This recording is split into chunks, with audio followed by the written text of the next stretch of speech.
3D boxing here with Trueno, Yes, sir. Thunder, Sebastian Juarez. Congratulations, national champion. Thank you, thank you. Tell us a little bit about the tournament that you won and what's next for you. That tournament was a 9-day tournament. It was a hard tournament. A lot of people went.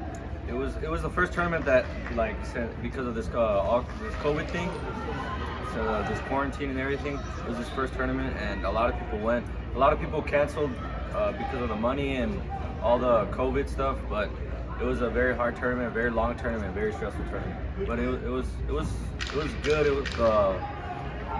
It was good, like the flowing and everything. A lot of it was good. It was a good tournament. If Sebastian looks familiar, it's the younger brother, but much taller brother of Omar Juarez, 140-pound undefeated prospect with PBC. You said it was a 9-day tournament. It's the first tournament since COVID. Talk to us a little bit how you stayed in shape and how you stayed motivated. And then did you have any ring rust being out of, I know you're sparring and stuff, but you hadn't had a fight in probably a year, right? Yeah, it was. I did have ring rust the first fight. After the first fight, it was just like if it never the COVID never happened. But throughout the quarantine, me and my brother just stayed in shape because my brother still had a fight coming up, or like a fight date. So we just stayed in shape. I trained with him. We were sparring each other. We were just making the best out of a bad situation. We're just training, staying in shape. We're still sparring with everybody, and we're just staying in shape. So tell me about that, right? Obviously, your brother is, I don't want to say a legend, but he's well known throughout the Rio Grande Valley. Yes, He's based all over the place. Is that a lot to live up to? Is it extra pressure for you? And how do you deal with having, is it extra pressure for you? Or what's it like having a brother who is having that much success? I mean, you could say it's pressure. It's just like I do have big shoes to fill, and I feel like right now I'm going down the right path. But it's awesome having an older brother that I can look up to. Seeing the stuff that he does just motivates me more, just to work harder, want to be better than him, and it just motivates me more. Just the stuff that he's doing it's amazing. There's you, the Figueroa. There's a lot of good fighters coming out of the RGV right now. What's going on down there that all of a sudden it's producing all these top-notch, world-class fighters?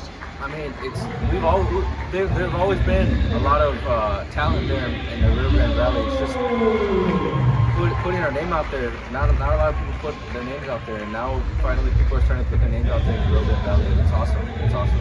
And you said you spar with Omar a little bit. Sure. Do you hold your own with him? And is that something you like hanging out? Hey, like my brother's a really good pro, and, Yeah. and I can hang with him. Yeah, I mean, it's all just we're just working with each other. Of course, we don't go 100% because it's Your brotherly family. love. Yeah, it's brotherly love. We don't do that. So tell me, you obviously won the national tournament. So talk to me about what's next. I know you have a lot coming up. You're going to Bulgaria. You're going to the Olympic training. So tell me about your future and what you have coming up in the next few months. I think it's gonna be in the fall about Olympic Training Center and the international tournament. I think it is going to be in Bulgaria, and I think after this next tournament, I think we're going to Junior Olympics. It's also going to be a 10-day tournament. It's also going to be really long. It's going to be a good tournament. It's just this year is probably going to be my last year in amateurs. More than likely, probably this year, maybe a little next year. But I'm just going to keep working hard, and get ready for the pros. I wanted to ask you about that, right? Your brother turned pro relatively young. Yeah. Is that the route you're looking at? Do you want to stay an amateur and try to qualify for the Olympics, or are you looking to turn pro as soon as you're 17, 18 years Yeah, old? I'm looking to turn pro as soon as I'm 17 and a half, probably 17 and a half, more than likely. Yeah. And tell everyone what weight you're at. I'm at 145. And your brother fights next week. How's he going to do? Is he in good shape? Has he been working hard? How's your brother going to do? He's been working really hard. I've been over here for camp.